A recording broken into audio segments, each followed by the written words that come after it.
Saludos, queridos amigos.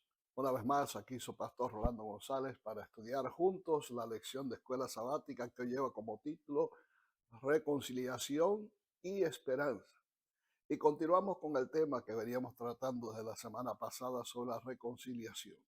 ¿Cómo es que llegamos a ser reconciliados con Dios cuando éramos enemigos y vivíamos muertos en nuestros delitos y nuestros pecados? Ese es uno de los temas más importantes y trascendentales que desarrolla el apóstol Pablo a través de sus epístolas. Así que hoy vamos a tocar algunos puntos más en esta lección que es seguramente de sumo interés para todos nosotros. Veamos, por ejemplo, cómo podemos ser reconciliados de malas obras. Porque si hay algo que podemos estar completamente seguros es que todos los que nacemos en este mundo nacemos siempre en nuestra mente con pensamientos que no son los mejores. Toda naturaleza humana siempre va de continuo al mal. Eso es lo que nos enseña la Biblia. Aún se nos dice de que los hombres irán yendo de mal en peor. Y es lo que estamos viendo en el mundo de hoy, cómo las obras nefastas de Satanás, el pecado, está cundiendo en todas partes y vemos totalmente este mundo degradándose a un grado sumo. ¿Cómo podemos lograr a través del Evangelio que el hombre sea rescatado de su mala manera de vivir y pueda vivir una vida santa delante de un Dios santo? Así que veamos a qué se refiere el apóstol Pablo cuando habla del alejamiento y la enemistad con Dios a la que el hombre ha llegado por causa de su vida de pecado. ¿Y cuál es el resultado final esperado de la muerte de Cristo que nos habla precisamente Pablo en Colosenses? Recuerden que estamos estudiando en esta otra parte de este trimestre sobre la epístola a los Colosenses. Así que leemos en el capítulo 1 y versículos 21 y 22, y a vosotros también, que erais en otro tiempo extraños y enemigos en vuestra mente, haciendo malas obras, ahora os ha reconciliado en su cuerpo de carne por medio de la muerte, para presentaros santos y sin mancha, irreprensibles delante de él. Todo lo malo y lo bueno surge precisamente en la mente. Jesús dijo que del corazón salen las malas obras, los pensamientos, pero también sale lo bueno. O sea que la mente es el centro en el cuerpo humano donde se generan todos los actos que pueden ser de bendición o también de maldición. O sea que los grandes delitos, los grandes hechos que han afectado a esta humanidad, hechos que son realmente repudiables, se originan precisamente en el pensamiento humano. Así que por eso Pablo presenta este punto. Éramos extraños y enemigos en nuestra mente. En la mente nosotros reconciliamos a Dios o sencillamente lo desechamos. Es con nuestra mente que nosotros abrimos las puertas para que entre el poder del Espíritu Santo en nuestra vida o sencillamente lo alejamos de nosotros. Entonces, el mundo ha estado precisamente debatiéndose en estos dos aspectos de la vida humana. Por un lado, estamos siendo invitados a través del Espíritu Santo a hacer el bien, y por otro lado, Satanás nos anima a hacer lo malo. La decisión corre de nuestra parte. ¿A quién hemos de servir? Jesús dijo que no podemos servir a dos señores, porque vamos a amar a uno y vamos a aborrecer al otro. Así que no podemos estar con un pie en la iglesia y otro en el mundo. No podemos en ningún sentido pensar que vamos a ganar el cielo mientras nos estamos aferrando a las cosas de este mundo. Por lo tanto, hay una batalla severa que se está librando. Y esa batalla se traduce en malas obras. Entendamos que el pecado no es una cuestión de hechos. El pecado es una cuestión de naturaleza. Nuestra naturaleza es pecaminosa. Y como nuestra naturaleza es pecaminosa, pues los actos que producen son actos pecaminosos. Por lo tanto, para poder ser librados de esa naturaleza, tenemos que ir a Jesús. Porque Jesús es el único que puede finalmente quebrantar todo aquello que es malo, todo aquello que es realmente repudiable en nuestra vida y darnos una nueva naturaleza a través del poder de su Espíritu Santo obrando en nosotros. Pablo dice también en Efesios capítulo 5 y versículo 27 que el objetivo del Señor es presentarse a sí mismo una iglesia que sea gloriosa. que no tuviese mancha ni arruga ni cosa semejante, sino que fuese santa y sin mancha. No podemos pensar que vamos a llegar al cielo con nuestra carga de pecado. Un solo pecado, un solo pecado que no esté expiado en la sangre de Cristo nos puede privar de toda la eternidad. Así que es importante para nosotros poder entender que realmente para poder alcanzar finalmente la vida eterna, tenemos que librar una severa batalla en contra de nosotros mismos. Claro, por nosotros mismos no podemos librar esa batalla. Necesitamos una ayuda foránea y esa ayuda pues es la ayuda del Espíritu de Dios, que es el que nos fortalece en nuestra debilidad y nos ayuda a seguir adelante preparándonos para el reino de los cielos mediante esa severa batalla que tenemos que librar, en que vamos a ir siendo despojados de todo aquello que es malo y el Señor va a ir poniendo en nosotros aquellas cosas que son buenas y que realmente contribuyen para que nuestra edificación sea perfecta y podamos estar sin mancha delante de un Dios que es santo. Y todo esto se logra a través del Evangelio, porque el Evangelio es el que hace finalmente la obra en nosotros. Y el Evangelio consta de tres partes que son fundamentales. Número uno, Jesús vino a morir por nosotros. Así que el centro del Evangelio es Cristo. El Evangelio no es algo etéreo, el Evangelio no es sencillamente un cúmulo de doctrinas, de mandatos o reglamentos. Algunos confunden el Evangelio con estas cosas. No, el Evangelio es sencillamente una persona. La traducción de la palabra Evangelio es buenas nuevas. Y las buenas nuevas que nosotros recibimos es que Cristo es nuestro Salvador y que Él vino a este mundo a ocupar nuestro lugar y morir por nosotros. Así que por eso el Evangelio es importante. Tenemos que conceptuar que el Evangelio solamente surte efecto en la vida del ser humano en la medida en que nosotros aceptamos a Cristo como nuestro Salvador personal. Eso es lo primero. Lo segundo, el aceptar su muerte como nuestro sustituto, somos entonces justificados y liberados de la condenación del pecado mediante la fe, el arrepentimiento y el bautismo. Así que primeramente Cristo es el enviado de Dios para suplir nuestras necesidades espirituales y sacarnos del lodo cenagoso del pecado. Pero tiene que ser aceptado. La salvación es para todo el mundo. El sacrificio de Cristo en la cruz es para todo el mundo, pero tenemos que aceptar la salvación de Cristo. Y esa salvación se obtiene precisamente haciendo confesión de nuestros pecados, siendo limpiados por la sangre de Cristo y finalmente tomando la decisión de nuestro bautismo. Porque recordemos lo que dice en el libro de Marcos, el que creyere y fuere bautizado será salvo, pero el que no creyere será condenado. Así que el bautismo es fundamental para poder entonces estar en relación con Dios. Y por último, como tercer punto, la vida del cristiano que ha sido justificado por la fe en el sacrificio de Cristo es el resultado de su unidad con Cristo, de su poder recreador y de la presencia del Espíritu Santo en nosotros. Siempre he dicho este pasaje en estas lecciones que Dios es el que produce en nosotros el querer como el hacer por su buena voluntad. En otras palabras, los actos que nosotros hagamos en dirección a ser un cristiano genuino, un cristiano íntegro, un cristiano fiel, eso no depende de nosotros. Eso solamente es posible mediante el poder del Espíritu Santo obrando en nuestra vida. Claro, tenemos que ceder nuestra voluntad y entregársela a Dios para que Dios produzca finalmente los buenos frutos mediante su Espíritu Santo. ¿A qué se refiere ahora el apóstol Pablo, siguiendo adelante con el curso de lección, cuando habla de permanecer fundados y firmes en la fe? Es muy interesante lo que dice aquel apóstol. En Colosenses 1:23 dice, si en verdad permanecéis fundados y firmes en la fe y sin moveros de la esperanza del evangelio que habéis oído, el cual se predica en toda la creación que está debajo del cielo, del cual yo, Pablo, fui hecho ministro. También en el capítulo 2 y versículo 5 él agrega, porque aunque estoy ausente en cuerpo, no obstante en espíritu estoy con vosotros, gozándome y mirando vuestro buen orden y la firmeza de vuestra fe en Cristo. La palabra griega traducida como permanecer denota persistencia.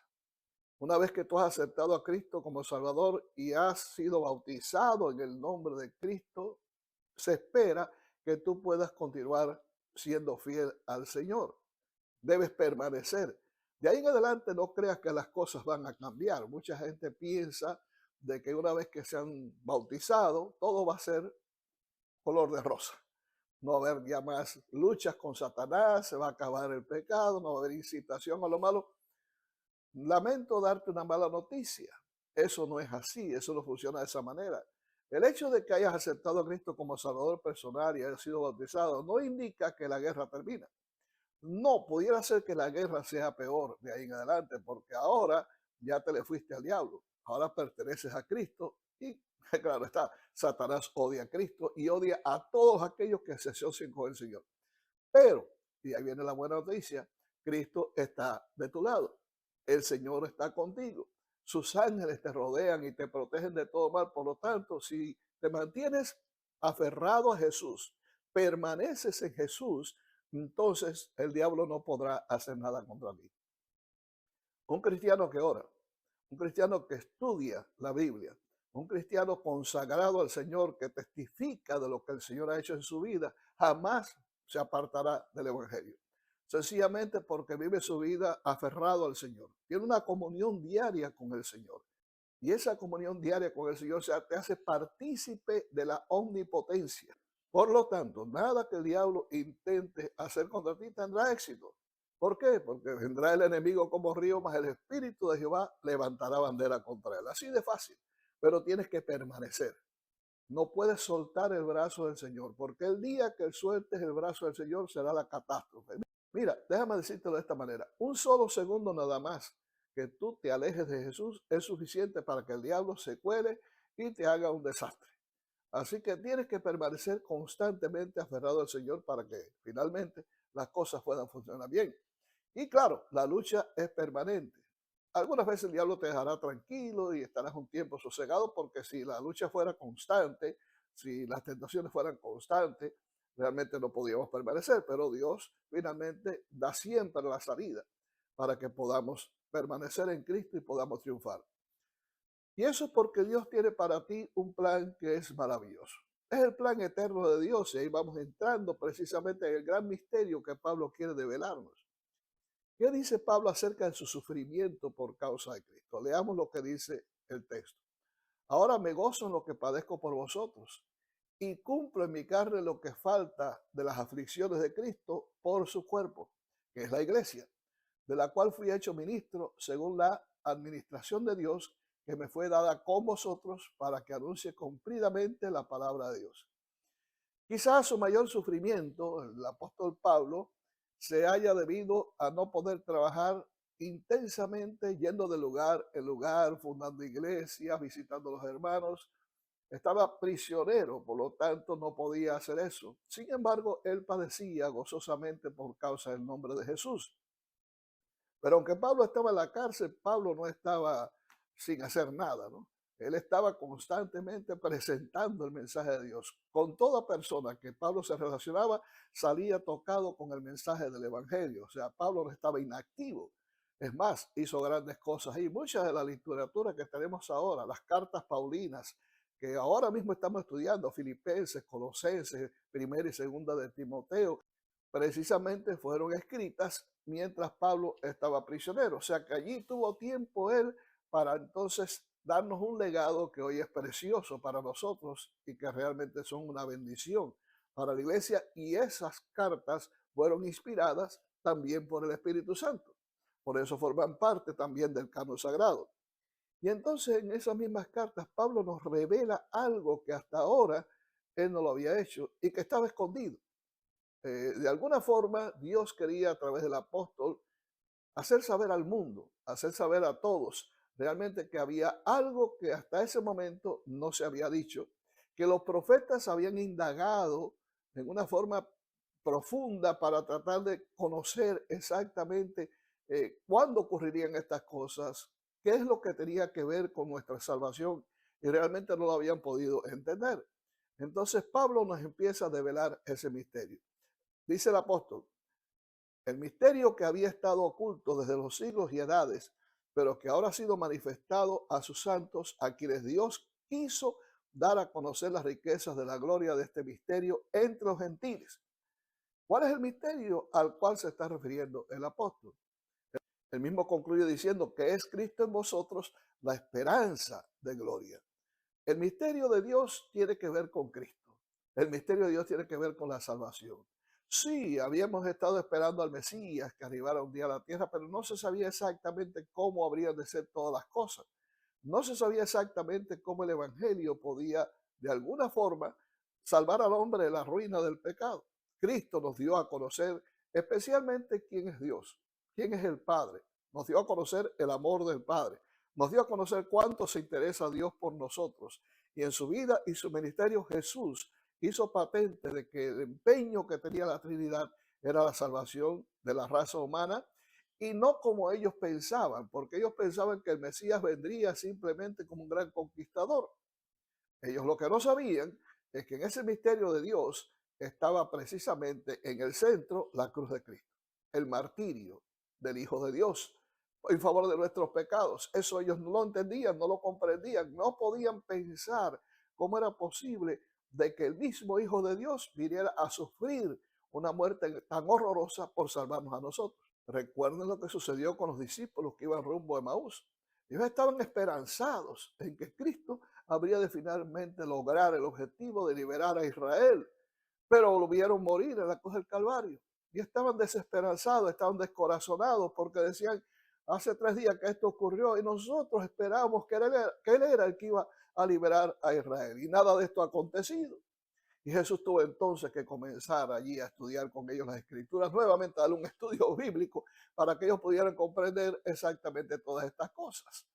Así que ese misterio comenzó a ser revelado en una forma total y completa, misterio que aún los mismos ángeles quizás no podían entender completamente porque ellos sabían lo que habría de pasar, pero no podían comprender cómo era que el Hijo de Dios mismo viniera a morir para rescatar al hombre. Eso era algo que ellos realmente no podían entender, a pesar de que tienen una mente superior a la de nosotros. Y es porque realmente la encarnación de Cristo, todo lo que tiene relación con ese gran sacrificio, sigue siendo en gran parte un misterio que no podemos entender. Comprendemos algunas cosas, pero hay muchas cosas que no entendemos y vamos a necesitar toda la eternidad con Cristo para poder exactamente comprenderlo todo. Ahora, ¿cómo ilumina las siguientes referencias el misterio de Dios en diversos aspectos del plan de la salvación? El apóstol dice, en quien tenemos redención por su sangre, el perdón de pecados según la riqueza de su gracia, que hizo sobreabundar para con nosotros en toda sabiduría e inteligencia, dándonos a conocer el misterio de su voluntad, según su beneplácito, el cual se había propuesto en sí mismo, de redimir todas las cosas en Cristo, en la dispensación del cumplimiento de los tiempos, así las que están en los cielos como las que están también en la tierra. Y es interesante de que no solamente el sacrificio de Cristo resuelve el problema interno del hombre, no solamente ese misterio resuelve el problema de este mundo, sino también tiene que ver con todo el universo. Jesús tenía que reunir todas las cosas. Jesús tenía que, mediante su sacrificio, hacer que todo el universo pulsara al unísono, one accord, de manera que de esa forma se cumpliera el objetivo y el plan de Dios de acuerdo a su voluntad. Dice más Pablo en Efesios 3, versículos 3 al 6, que por revelación me fue declarado el misterio. O sea que fue una visión que Dios le dio a Pablo, como antes lo he escrito brevemente, leyendo lo cual podéis entender cuál sea mi conocimiento en el misterio de Cristo. Misterio que en otras generaciones no se dio a conocer a los hijos de los hombres, como ahora es revelado a sus santos apóstoles y profetas por el Espíritu, que los gentiles son coherederos y miembros del mismo cuerpo y copartícipes de la promesa en Cristo Jesús por medio del Evangelio. De acuerdo a lo que Pablo nos está diciendo, hay varios aspectos que incluye el misterio de Dios. No solamente que Cristo vino a este mundo a morir por nosotros, no solamente también que mediante el sacrificio de Cristo todo el universo es reunido, reunificado, finalmente al ser extirpado el pecado, sino también que el Evangelio no era solamente para bendecir a los judíos, sino que pertenecía a los gentiles también. O sea que la salvación en Cristo no es solamente para un grupo, no es solamente para una etnia, No es solamente para aquellos que se consideraban que eran el pueblo escogido de Dios, sino que tenía que ver con toda la humanidad. Todos podemos ser salvos en Cristo. Dios cuando mira el mundo no mira colores. Dios cuando mira a la humanidad no mira extracciones sociales. Dios no mira cuán rico eres o cuán pobre eres. No, el Cristo es para todos. Cristo murió en la cruz para unir a todos los hombres alrededor del Padre. Sean pobres, sean ricos, sean negros, sean blancos, sean lo que fuere, Dios ha hecho que la salvación pueda llegar a través de Cristo a todo el mundo. Los rayos que salen de la cruz de Cristo abarcan a toda la humanidad. Así que nunca te sientas que estás marginado. Nunca permitas que el diablo te haga creer de que Dios no se interesa en ti. No, Cristo murió por ti también y tienes un lugar especial al lado del trono de Dios. Y yéndonos ya al final de la lección, el Evangelio realmente es poderoso porque el Evangelio es Cristo. Pablo dice, a quien anunciamos, amonestando a todo hombre y enseñando a todo hombre en toda sabiduría, a fin de presentar perfecto en Cristo Jesús a todo hombre, para lo cual también trabajo, luchando según la potencia de Él, la cual actúa poderosamente en mí. La palabra todo se repite aquí en todo el tiempo. Para que todo aquel que en Él cree, dice Juan 3:16, no se pierda, mas tenga vida eterna. Ese evangelio es Cristo. Cristo puede salvarte del pecado. Cristo puede hacer de ti una nueva criatura. Cristo puede hacer de ti un hijo de Dios. Cristo puede hacer de ti un ciudadano del reino de los cielos mediante el poder del Espíritu Santo. Yo te invito hoy a aceptar a Jesús. Jesús es todo para el hombre. Si estás viviendo una vida de pecado, si estás hundido en el vicio, si estás sintiéndote que no eres nadie, el diablo te ha hecho creer que no mereces nada, ven a Cristo porque Cristo es la solución para todos tus problemas. Cristo te dará un nuevo amanecer. Cristo te dará una nueva vida. Cristo te ha de llevar un día a su reino para que disfrutes de todas las maravillas que el Señor tiene preparadas para aquellos que le aman. Dios te bendiga, que Dios te guarde. Nos vemos la próxima.